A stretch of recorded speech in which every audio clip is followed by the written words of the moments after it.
ഓം പരാശക്തി നമ.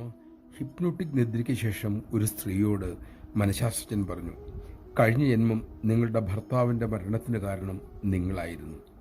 നിങ്ങൾ മരുന്ന് മാറിക്കൊടുത്ത് ഭർത്താവിനെ കൊന്നു.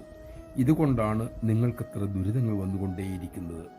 അത് കേട്ടതും അവർക്ക് നെർവസ് ബ്രേക്ക് ഡൗൺ വന്ന് താഴെ വീണു. പിന്നീട് ചികിത്സയിലായി. ഈ സംഭവം വിവരിച്ചിട്ട് അമ്മ അരുളി, പൂർവ്വജന്മത്തിൽ നല്ലതും ചീത്തയും ഒരുവൻ ചെയ്തു കാണും.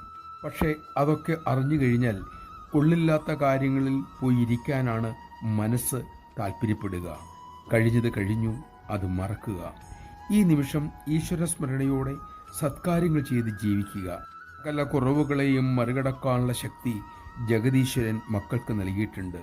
മക്കളെ, ഭൂതകാലം ശവപ്പറമ്പാണ്. അവിടെ പോകേണ്ട കാര്യമേ ഇല്ല. അത്യാവശ്യമുണ്ടെങ്കിൽ മാത്രം പഴയതോർക്കാം. പക്ഷേ അവിടെ കുടുങ്ങിക്കെടുക്കരുത്. നമഃശിവായ. സദാ സർവത്ര ഹരിചിന്തനം. അതിനുള്ള ശക്തിക്കായി നമുക്ക് അമ്മയോട് പ്രാർത്ഥിക്കാം.